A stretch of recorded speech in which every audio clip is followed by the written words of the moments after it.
All right, all right. Welcome, welcome, welcome for another episode of Market Leader Live. It's your host with the most, your main man, Darren M. Palmer. I'm excited to be with you as always, as I go on to be able to just share with you some details about being a market leader. Speaking of being a market leader today, I just want you to understand the word of the day is solutions. You want to be solution oriented. And you might say to yourself, Darren, why are you bringing that up? I encountered a situation for some things that we're dealing with one of our clients that's out of the country. And, it would be easy just to say, hey, I don't know. I don't know what to tell you. Um, go try this, go Google that, go do this, go do that. To be a market leader, the main thing that you have to understand is you're providing a service or you're assisting people to help them become better. And that's the thing that you want to keep in mind. We believe in self-publishing 30 days. You got to create win-wins. And that is that, we are successful. We are helpful by we get compensated by helping other people. So you might say, why are you talking about solutions? I'm seeing the separator when we look at market leaders that you have to have an emphasis. You have to have a mindset of solutions. What is the solutions? If you're at our office, you'll hear me say that all the time. If you're at our household, you will hear me share that with my kids or my wife, the same thing. What is the solution? It doesn't matter what the obstacle is. It doesn't matter what the challenge is. Or some of you who use problem, at the end of the day, what is the solution? That's what people want to hear. What are the solutions? That's what separates those who are average from those who are extraordinary. That's what separates those who are just in business or saying they're in business than those who are market leaders. Any market leader that you see that they believe in solutions, because guess what? The market demands it. The market demands for you to have a solution. If someone has a dream of doing a book, you have a dream of doing a book, then guess what? We got solutions for that. If it's some challenges that they're dealing with, then I got to have a solution for that. It's not a time to come up with a bunch of excuses. It's time to create solutions. So in this time that we're in, especially during the time of this recording with us dealing with COVID-19, you got to have a solution mindset. Yes, some of the things that are challenges, we're dealing with things now where someone might want something to be in print, but depending on what country you're in, even here in the United States, you got some people they're doing printing that they've laid off their whole staff because of the COVID-19 situation. So are we supposed to not put books out because somebody laid their staff off? No, we're still producing. There are other people. Now I might have to, stretch myself. I might have to find another distributor or whatnot to make sure that we get it done. But I'm not going to allow for an inconvenience or whatnot or a pandemic to stop me. And so that's the thing that you got to keep in mind. You keep searching. You don't search one time. Now that's something else that I want to get into. What is your work ethic like? You have to have a solution mindset. And what I mean by that is some people might search, they make one phone call, then they quit and say, oh, I couldn't find nobody. That's not solution oriented. That's not a solution mindset. Some people might search something one time and then they're through with it. Oh, I don't know. I contacted one person on social media. I don't know where it's at. You can't not have that mindset if you're going to be a market leader. The thing about market leader is you got to make sure that you dot your I's and cross your T's, and you will be rewarded in the marketplace. When it comes to people looking at you as a professional, when it comes to hard times or trying times like the current moment that we're in right now throughout the world, people invest with people who are solution oriented.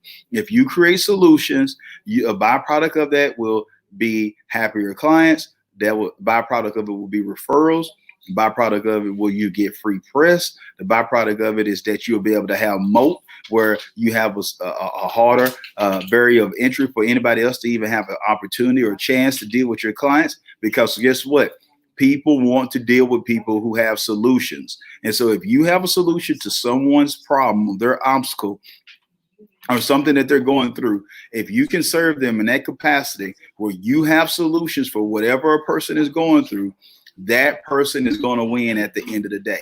So, hey, this is your man, Darren L. Palmer. I'm so excited to be with you once again. Remember, the word of the day is solutions. You have to have solutions. You cannot just give up because you run into an obstacle. You cannot just give up because it's hard. You cannot give up. The companies that are making it right now, the individuals who are making it, even if they're working for someone, or the people who are able to adapt. Let's look at some of our educators. They might be used to being in class or whatnot, but they're having to adapt and use Zoom more to do training. They're having to upload documents or whatnot, so to make sure that the students are able to have it right now. This is not just the entrepreneurial thing when we talk about being a market leader, people. Guess what? If we're hiring, and other people that are hiring as well, they're looking to hire people that have solutions. Why would someone hire you if you don't have any solutions? Nobody didn't hire someone for them to have more work to do because they hired the person. An employer hires an employee to take a load off. They didn't hire somebody just because somebody needed a check. That's not how it works. As my girl Jency Proctor says, solutions. That's right, Jency. That's right. That's what you got to think about. When you're thinking about that, if you hire somebody, if I need a yard mowed, I don't want nobody coming over there to mow my yard and then all of a sudden they don't have their weed eater with them that day. Well, dude, I done hired you, do that. I've hired you to be able to come and do my yard, and you don't even have a weed eater now. So how my yard is going to get weeded? I mean, I hired you because you were supposed to have the solution of what I needed to make my yard look good. At the time of this recording, we're approaching Mother's Day weekend or whatnot. And so, if I need my yard mowed and you go out there and you don't mow my yard, you halfway mow it and you don't have a weed eater, then that's not a solution for me. I still have my yard halfway done. So you have to think about this or whatnot. If you're looking at being a market leader, whether you're working for someone or if you're hiring for someone, or even if you're looking at attending a certain church, it's like false advertisement. If you come in there and you're supposed to be going to a church and you look around, somebody's drinking up all the wine, for the Lord's Supper, you got somebody else throwing wands like you at a club. That might not be an environment because you were coming for a solution spiritually. Now, if you wanted a club experience, you would have went to the club for that particular vice or whatnot, because that's something that you had in mind. So, even though both of them start with a C, church start with a C and the club start with a C. You see what I'm saying? But there's two different solutions that each one of them brings. So depending on what you're desiring, you don't go to the church looking for the club. Now, I know some people can argue with that, but at the same time, you don't go to the club, looking for a church experience. You see what I'm saying? So you got to keep this in mind when you're looking at this, because that's false advertising. And so I want some of you to understand this. When you're hired by someone, you're sharing that you can do a particular job. You're sharing that you can do particular tasks. You're sharing that you're competent. You're sharing that you can get things done. You're sharing that people don't have to babysit you. You're sharing that nobody don't have to hold your hand the whole time. You're sharing that you can get something done so somebody else can focus on another task that allows for the organization to continue to prosper and be able to scale and grow. So you got to keep this in mind. You have to be solution oriented. Don't let anybody fool you. You have to be solution oriented. So keep that in mind, my people. When you're looking at being a market leader, you have to have a solution mindset. If you have a mindset of excuses, if it's a teacher dealing with a student, teachers don't want to hear from their students, I couldn't get it done. We know the old school one. A lot of us done heard this one. I'm dating myself a little bit, but my dog ate my homework. If your dog did eat your homework, please don't say that. Just go in there and just say to yourself, just go in there and say, you know what? I dropped the ball. I'm not going to allow for this to happen again. It's my responsibility. I didn't get it done. It's any way I can make this up, anything that I can do. It was the reason that this wasn't done, but I don't want to worry about that because I shouldn't have put myself in that position for that to happen. So I'm taking full responsibility for this. I'm going to make sure that I move forward and get this thing handled the right way. What can I do? That's it. I even share this with my kids. If they get a grade that they don't like, I tell them, go to your teacher after everybody's out there and whatnot. If you get spare time with your teacher and you go and tell your teacher, you say, you know what, if it's a grade that you don't like, I know I made this grade. I take full responsibility for it. Is it anything that I can do? Is it any extra credit or whatnot? Because I know it's my responsibility and I didn't do my best. I know I can do better. Is it anything that I can do? I said, any teacher for the most part is going to respect you and look at you differently compared to you saying, oh man, how did this? Oh man, they're cheating. Oh man, they prejudiced. Oh man, they just don't want to see me succeed. It's a way to handle a situation.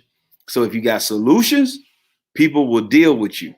And some of us are missing opportunities because we got more excuses. Now, when I say having solutions, that doesn't mean that that doesn't mean that you did something bad all the time for you to take accountability for it. So I want to make sure I'm clear with that. You know, as Jensen Proctor sharing here, you got to take ownership. So you have to take ownership, even if it's not your fault sometimes. Uh-oh, boo, boo, boo, boo. I heard somebody's brain explode right now. Because I know some people say, well, you know, it really wasn't my fault. Why am I taking ownership of it? I really didn't do anything. It doesn't matter. At the end of the day, it's your fault. Take ownership, regardless of what it. I share this with my team members. I had somebody say, well, how do you know this stuff? How do you remember? Because I said, I get paid to know. Because guess what? I can't go and say, well, you know what? Somebody, a member of our team over social media, they didn't send your stuff to you the right way. Nobody don't want to hear that. They don't want to hear me coming up with excuses. When they're thinking about self-publishing 30 days, they're not saying, oh, man, Darren's program coordinator, or if an edit is missed, they're not looking at the editing department about why it wasn't done correctly. They're looking at me. And I don't need to start pointing fingers and say, well, somebody in the editing department didn't put that apostrophe over there, but, you know, I'm going to have to talk to them about that. I don't have to go there. What I have to do is just say, hey, you know what? I'm responsible for this organization. I'm responsible for the organization. You got to understand, you are responsible for you. So if I'm supposed to be at a meeting and I'm late for that meeting, guess what? It's my responsibility, regardless of what happened. I could have had a flat. I could have had where, birds attacked me while I was on the side of the road. I could have had it where it was a massive earthquake. At the end of the day, it's still my fault. I got to take extreme ownership for that. People are going to respect you. They're going to handle business different. I did an interview one time, and I'm going to be honest with you. It was right when this stuff happened with the COVID-19 situation. And I had an interview, and I was like, oh, I can tell you who it was with. It was actually with my good friend, Judge Graham. And so I had Judge, but I'm like at the home office. I was trying to get some stuff together. I had a situation with our youngest child. My wife's gone at that time. She's already gone. She's already at the office. I worked out. The workout went a little bit longer. Had a situation with a client. Long story short, I was like, man, I got to be ready for this interview. But I knew by the time I take a shower and get dressed, it's going to be hard for me to make it to the office in that time. So I was like, I made a commitment that I told this person that I was going to be on air at this certain time. And guess what? I was on air at that certain time. And the backdrop wasn't what it needed to be. So, I had a kid crying. I was able to get him calmed down a little bit for the interview. And I just reached out to Judge. I was on time. And I said, Judge, if you don't mind, man, he's asking me, how you going, man? How's everything going with you with the business? I said, if you don't mind, I said, I'm here. I wanted to honor your time because I respect your time. I don't take it lightly for you to be able to do this interview. I said, but if it's any way possible, is there any way that you give me, like 15 minutes to be able to just leave from my house or whatnot to be able to get to the office? Because it would really help me out. I said, this whole thing with quarantine is going on, and I'm here at the house, but my youngest one, I need to be able to do something, get to the office to give him a little time or whatnot with a sitter till I can get back. And he's like, oh, no problem, dude. I definitely got time. I understand it. I'm a dad as well. So yes, man, go to your office and let's rock from there. So I went left, got in the vehicle, was able to get to the office, knocked out the interview. The interview rocked. A lot of you were able to check that interview out with me and Judge Graham. Killed it. Judge dropped a bunch of value, but at the same time, guess what? He respects me at a different level because I honored that engagement. I honored that. I didn't make it an excuse and was 15 minutes late and then had him waiting and didn't contact him. I was on time like I said I was going to be. And then I addressed him what the issue was until I was able to get situated and get to my actual office. So when it comes to that, it worked out good, but I honored that agreement. So you got to make sure that you take ownership. And not saying that you're going to be perfect. Things happen, but at the same time, do not get in the habit of justifying excuses. If you just give yourself, if you know it takes 30 minutes for you to get to work, depending on where you are and you're commuting, if it takes 15, and if you're leaving with only 15 minutes to get there, you already are behind because you're setting yourself up for failure for something to happen. And then all of a sudden, especially if you live in a metropolitan area, all of a sudden somebody is on the road, a diesel turned over, somebody had a flat tire, somebody had road rage. It might be O.J. Simpson in the white Bronco. I don't know what the situation may be. But at the same time, if you would have left earlier, it would have gave you the opportunity to be able to be there on time. And so an employer or somebody else doesn't want to hear it because it's like, hey, you know you need to be here at this time. If you need to leave early, you should have left early.